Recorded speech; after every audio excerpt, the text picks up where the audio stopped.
Hi friends, welcome to Tutor Joes. நம்ம இன்னைக்கு பார்க்க போற கான்செப்ட் என்னன்னு பார்த்தீங்கன்னா C++ல read and write அப்படிங்கற ஃபங்க்ஷன் யூஸ் பண்ணி எப்படி ஒரு ஃபங்க்ஷனை நாம ரைட் பண்றது அடுத்து ரீட் பண்றது அப்படினு சொல்லி பார்க்க போறோம். இப்போ ஃபர்ஸ்ட் பார்த்தீங்கன்னா ஒரு நியூ ஃபைல் ஓபன் பண்ணி அதை C++ ஃபைலா சேவ் பண்ணியிருக்கேன். அடுத்து பார்த்தீங்கன்னா ஹெடர் ஃபைல் இன்க்ளூட் பண்ணியிருக்கேன். நெக்ஸ்ட் பார்த்தீங்கன்னா நம்ம ஃபைல் கிரியேட் பண்ணும்போது ப்ரீ டிஃபைன் பண்ண கிளாसेस யூஸ் பண்ணுவோம். அந்த கிளாஸ் நம்ம யூஸ் பண்ற மாதிரி இருந்தா அதனுடைய ஹெடர் ஃபைல் நம்ம அந்த இடத்துல இன்க்ளூட் பண்ணனும். நான் அந்த ஹெடர் ஃபைலை இன்க்ளூட் பண்ணிக்கிறேன். #include fstream அப்படிங்கற ஒரு ஹெடர் ஃபைலை இன்க்ளூட் பண்ணிக்கிறேன். அதாவது fstream அப்படிங்கிறது பாத்தீங்கன்னா ஃபைல் ஸ்ட்ரீம் அப்படிங்கற ஒரு ஹெடர் ஃபைல். இப்போ இந்த ஹெடர் ஃபைலை இன்க்ளூட் பண்ணிட்டேன். நெக்ஸ்ட் பாத்தீங்கன்னா மெயின் ஃபங்க்ஷன்ல ஃபர்ஸ்ட் பாத்தீங்கன்னா நம்ம ஒரு ஃபைல் ஓபன் பண்ற மாதிரி இருந்தா அந்த fstream அப்படிங்கற கிளாஸ்க்கு ஒரு ஆப்ஜெக்ட் டிக்ளேர் பண்ணனும். நான் அந்த கிளாஸ்க்கு ஒரு ஆப்ஜெக்ட் டிக்ளேர் பண்றேன். fstream அப்படிங்கற கிளாஸ்க்கு f அப்படிங்கற ஒரு ஆப்ஜெக்ட் டிக்ளேர் பண்றேன். இந்த ஆப்ஜெக்ட் யூஸ் பண்ணி ஃபர்ஸ்ட் நான் ஃபைல் ஓபன் பண்ண போறேன். open இந்த ஓபன் அப்படிங்கற ஃபங்க்ஷனுக்கு பார்த்தீங்கன்னா நம்ம ரெண்டு ஆர்குமென்ட் பாஸ் பண்ணனும். ஃபர்ஸ்ட் பாஸ் பண்ற ஆர்குமென்ட் பார்த்தீங்கன்னா நம்ம எந்த ஃபைல் ஓபன் பண்றோமோ அந்த ஃபைலோட நேம் கொடுக்கணும்.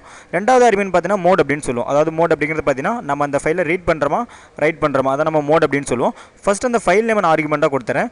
file file1 அதாவது நம்ம ஓபன் பண்ற ஃபைல் பார்த்தீங்கன்னா இந்த file1 அப்படிங்கற ஒரு ஃபைலை தான் ஓபன் பண்ண போறேன். அப்ப அந்த ஃபைல் நேம் கொடுத்துறேன். file1.c அப்படினு சொல்லி அந்த ஃபைலோட டைப்பிங் கொடுத்துறேன். நெக்ஸ்ட் பாத்தீங்கன்னா மோட் நம்ம இந்த ஃபைலை ரீடும் பண்ணனும். அடுத்து பாத்தீங்கன்னா ரைட்டும் பண்றதனால iOS அப்படிங்கற கிளாஸை நான் in அப்படினு சொல்லி டிஃபைன் பண்ணிக்கிறேன். பாத்தீங்கன்னா இந்த ஃபைலை நம்ம ரீட் பண்ணிக்கலாம். நெக்ஸ்ட் பாத்தீங்கன்னா இந்த இடத்துல நான் வெர்டிகல் பார் யூஸ் பண்ணிக்கிறேன். அடுத்து iOS அப்படிங்கற கிளாஸை out அப்படினு சொல்லி டிஃபைன் பண்ணிக்கிறேன். இப்போ பாத்தீங்கன்னா இந்த ஃபங்க்ஷன் இந்த ஃபைலை நாம ரீட் பண்ணிக்கலாம். அதே மாதிரி பாத்தீங்கன்னா ரைட்டும் பண்ணிக்கலாம். அடுத்து பாத்தீங்கன்னா இந்த ஃபைல்ல நான் ஒரு மெசேஜ் தான் ஸ்டோர் பண்ண போறேன். அப்ப அதுக்காக இந்த இடத்துல ஒரு character type of variable declare பண்ணிக்கிறேன். கேரக்டர் name நேம் அப்படிங்கற ஒரு வேரியபிள். இதனோட சைஸ் பாத்தீங்கன்னா 100 அப்படினு சொல்லி அரே வேரியபிள் அதை டிக்ளேர் பண்ணிக்கிறேன். நெக்ஸ்ட் பாத்தீங்கன்னா இந்த வேரியபிள்குள்ளார நம்ம ஸ்ட்ரிங் இன்புட் வாங்கணும். அதனால cout யூஸ் பண்ணி ஒரு மெசேஜ் பிரிண்ட் பண்ணிக்கிறேன். enter string அப்படிங்கற ஒரு மெசேஜ் மட்டும் பிரிண்ட் பண்ணிக்கிறேன். அடுத்து பாத்தீங்கன்னா அந்த string இன்புட் வாங்குறதுக்காக c யூஸ் பண்ணி அந்த ஸ்ட்ரிங்கை பாத்தீங்கன்னா நேம் அப்படிங்கற ஒரு வேரியபிள்குள்ளார ஸ்டோர் பண்ணிக்கிறேன். இப்போ நாம ஸ்டோர் பண்ண வேண்டிய ஸ்ட்ரிங் பாத்தீங்கன்னா நமக்கு நேம் அப்படிங்கற வேரியபிள் இருக்கும். இப்போ நேம் அப்படிங்கற வேரியபிள் இருக்க ஸ்ட்ரிங்கை நம்ம எப்படி write அப்படிங்கற ஃபங்க்ஷன் யூஸ் பண்ணி ஸ்டோர் பண்றது அப்படினு சொல்லி பார்க்கலாம். அப்படிங்கற அந்த ஆப்ஜெக்ட்டை யூஸ் பண்ணி write அப்படிங்கற ஃபங்க்ஷனை ஃபர்ஸ்ட் நான் கால் பண்றேன். ரைட் இதல பாத்தீங்கன்னா ஃபர்ஸ்ட் நம்ம ரெண்டு ஆர்குமென்ட் கொடுக்கணும். ஃபர்ஸ்ட் ஆர்குமென்ட் பாத்தீங்கன்னா அந்த வேரியபிளோட அட்ரஸ், இரண்டாவதா கொடுக்கிறது பாத்தீங்கன்னா அந்த வேரியபிளோட லெந்த். நான் ஃபர்ஸ்ட் என்ன பண்றேன் அந்த வேரியபிளோட அட்ரஸ் கொடுத்துறேன். அட்ரஸ் ஆஃப் நேம் அப்படினு சொல்லி கொடுத்துறேன். இரண்டாவது பாத்தீங்கன்னா அந்த வேரியபிளோட லெந்த் நாம ஆர்குமென்ட்டா கொடுக்கணும். அந்த லெந்த் நான் ஃபைண்ட் பண்றதுக்காக size of அப்படிங்கற ஆபரேட்டர் யூஸ் பண்ணிக்கிறேன். size of இதல பாத்தீங்கன்னா நமக்கு நேம் அப்படிங்கற வேரியபிளோட சைஸ் கண்டுபிடிக்கணும், லெந்த் கண்டுபிடிக்கணும். அதனால size of அப்படிங்கற ஆபரேட்டர் கொடுத்துறேன். அடுத்து பாத்தீங்கன்னா நம்ம இந்த address of name அதாவது அந்த வேரியபிளோட அட்ரஸ்க்கு முன்னாடி character pointer அப்படினு சொல்லி கொடுத்துறேன். ஏன் பாத்தீங்கன்னா இது நமக்கு pointer to character type, அதனால character pointer அப்படினு சொல்லி கொடுத்துட்டேன். அடுத்து பாத்தீங்கன்னா நம்ம இந்த ஃபைல் நமக்கு ரைட் ஆயிருக்கும். அடுத்து இந்த ஃபைல் நான் ரீட் பண்றதுக்கு அப்படிங்கற ஆப்ஜெக்ட் யூஸ் பண்ணி read அப்படிங்கற ஃபங்க்ஷன் நான் இந்த இடத்துல கொடுத்துக்கிறேன். இப்போ இந்த ஃபங்க்ஷன்லயும் பாத்தீங்கன்னா நமக்கு ரெண்டு ஆர்குமென்ட் கொடுக்கணும்.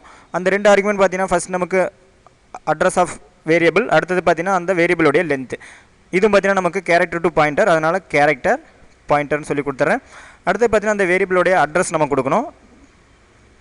நான் இந்த இடத்துல நேம் அப்படிங்கற வேரியபிள் யூஸ் பண்ணிக்கிறேன். அதனால அந்த வேரியபிளோட அட்ரஸ் கொடுத்துறேன். address of name அப்படினு சொல்லி கொடுத்துறேன்.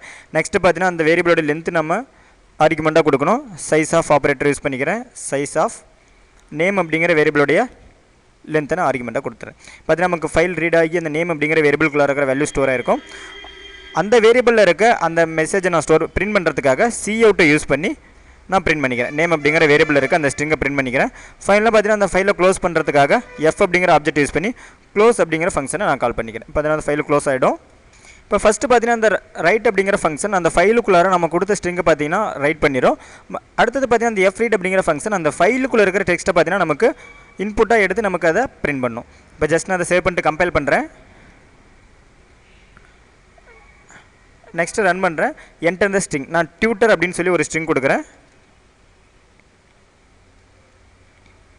ஜஸ்ட் நமக்கு என்டர் பிரஸ் பண்ண அதனுடைய அந்த ஸ்ட்ரிங் நமக்கு ரீட் ஆகி பிரிண்ட் ஆயிருக்கும். ஜஸ்ட் அந்த ஃபைலை உங்களுக்கு காட்டுறேன். அந்த tutor அப்படிங்கற ஸ்ட்ரிங் பாத்தீங்கன்னா நமக்கு அந்த ஃபைல்ல ஸ்டோர் ஆயிருக்கும். இன்னைக்கு பாத்தீங்கன்னா நம்ம எப்படி ஒரு read and write function use பண்ணி எப்படி ஒரு ஃபைலை ரீட் பண்றது and ரைட் பண்றது அப்படினு சொல்லி பார்த்தோம். ஃபியூச்சர் கிளாஸ்ல நம்ம அட்வான்ஸ் ப்ரோகிராம்ஸ் பார்ப்போம். அடுத்து फ्रेंड्स இதனோட வெப்சைட் நேம் www.tutorjoes.com. உங்களுக்கு ஏதாவது அட்வான்ஸ் ப்ரோகிராம்ஸ் வீடியோஸ் வேணும்னா நீங்க இங்க வெப்சைட் விசிட் பண்ணி பார்க்கலாம். அடுத்து फ्रेंड्स யூடியூப்பில் எங்களோட வீடியோஸை பார்க்கும்போது மறக்காமல் எங்கள் யூடியூப் சேனலை சப்ஸ்கிரைப் பண்ணிக்கோங்க. Thank you friends.